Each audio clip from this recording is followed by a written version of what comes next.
Welcome. I hope you all are doing well. Today, we bring you a fascinating and mind-blowing story. This is not just a tale but a reality that will make you think deeply. So, let's dive into this amazing journey. Section 12 of Slave Narratives. A folk history of slavery in the United States from interviews with former slaves. Father Charles Coates, as he is called by all who know him, was born a slave 108 years ago at Richmond, Virginia, on the plantation of a man named L'Ongle. His early boyhood days was spent on the L'Ongle place, filled with duties such as minding hogs, cows, bringing in wood, and such light work. His wearing apparel consisted of one garment, a shirt made to reach below the knees and with three-quarter sleeves. He wore no shoes until he was a man past 20 years of age. The single garment was worn summer and winter alike, and the change in the weather did not cause an extra amount of clothes to be furnished for the slaves. They were required to move about so fast at work that the heat from the body was sufficient to keep them warm. When Charles was still a young man, Mr. L'Ongle sold him on time payment to W.B. Hall, who several years before the Civil War moved from Richmond to Washington County, Georgia, carrying 135 grown slaves and many children. Mr. Hall made Charles his carriage driver, which kept him from hard labor. Other slaves on the plantation performed such duties as rail splitting, digging up trees by the roots, and other handwork. Charles Coates remembers vividly the cruelties practiced on the Hall plantation. His duty was to see that all the slaves reported to work on time. The bell was rung at 5:30 a.m. by one of the slaves. Charles had the ringing of the bell for 3 years. This was in addition to the carriage driving. He tells with laughter how the slaves would grab a piece of meat and bread and run to the field, as no time was allowed to sit and eat breakfast. This was a very different way from that of the master he had before, as Mr. L'Ongle was much better to his slaves. Mr. Hall was different in many ways from Mr. L'Ongle. He was always pretending, says Charles, that he did not want his slaves beaten unmercifully. Charles, being close to Mr. Hall during work hours, had opportunity to see and hear much about what was going on at the plantation. And he believes that Mr. Hall knew just how the overseer dealt with the slaves. On the Hall plantation there was a contraption, similar to a gallows, where the slaves were suspended and whipped. At the top of this device were blocks of wood with chains run through holes and high enough that a slave, when tied to the chains by his fingers, would barely touch the ground with his toes. This was done so that the slave could not shout or twist his body while being whipped. The whipping was prolonged until the body of the slave covered with welts and blood trickled down his naked body.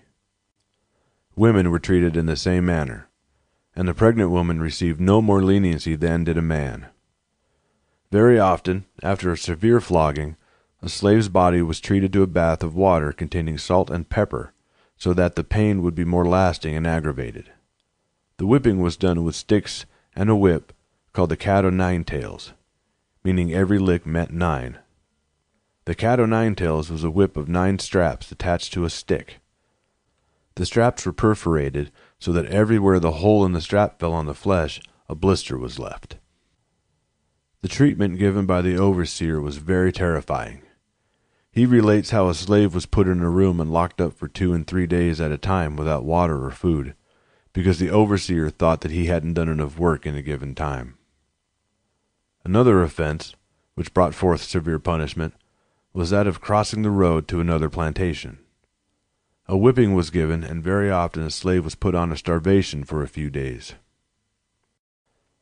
One privilege given slaves on the plantation was appreciated by all, and that was the opportunity to hear the word of God. The white people gathered in log and sometimes frame churches, and the slaves were permitted to sit about the churchyard on wagons and on the ground and listen to the preaching. When the slaves wanted to hold church, they had to get special permission from the master, and at that time a slave hut was used. A white preacher was called in, and he would preach to them not to steal, lie, or run away, and be sure and get all dem weeds out in dat corn in dem field, and your master will think a heap of you. Charles does not remember anything else the preacher told them about God. They learned more about God when they sat outside the church waiting to drive their masters and family back home. Charles relates an incident of a slave named Sambo who thought himself very smart and who courted the favor of the master. The neighboring slave screamed so loudly while being whipped that Sambo told his master that he knew how to make a contraption which, if a slave was put into while being whipped, would prevent him from making a noise. The device was made of 2 blocks of wood, cut to fit the head, and could be fastened around the neck tightly. When the head was put in, the upper and lower parts were clamped together around the neck so that the slave could not scream. The same effect as choking. The stomach of the victim was placed over a barrel, which allowed freedom of movement. When the lash was administered and the slave wiggled, the barrel moved. Now it so happened that Sambo was the first to be put into his own invention for a whipping. The overseer applied the lash rather heavily, and Sambo was compelled to wiggle his body to relieve his feelings. In wiggling the barrel under his stomach, rolled a bit, straining Sambo's neck and breaking it. After Sambo died from his neck being broken, the master discontinued the use of the device, as he saw the loss of property and the death of slaves. Charles was still a carriage driver when freedom came. He had opportunity to see and hear many things about the master's private life.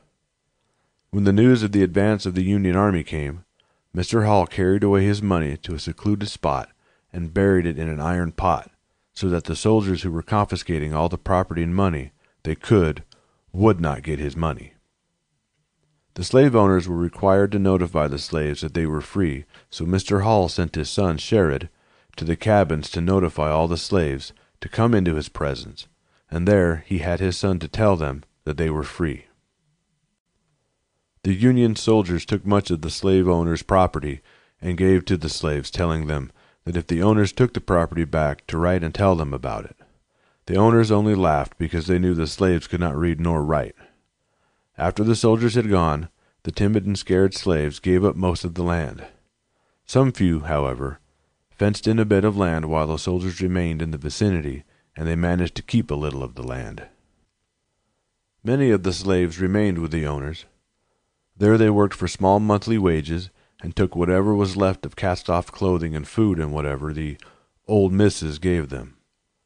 A pair of old pants of the master was highly prized by them. Charles Coates was glad to be free.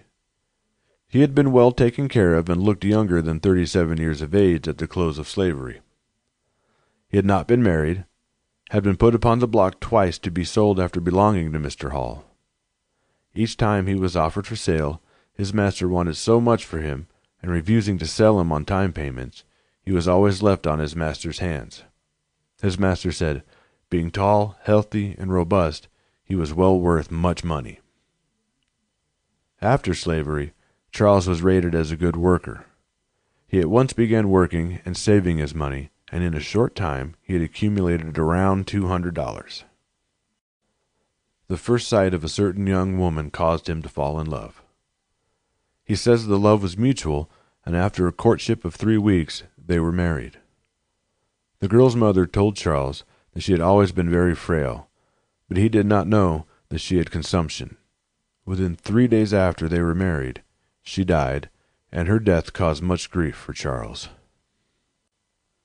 He was reluctant to bury her, and wanted to continue to stand and look at her face.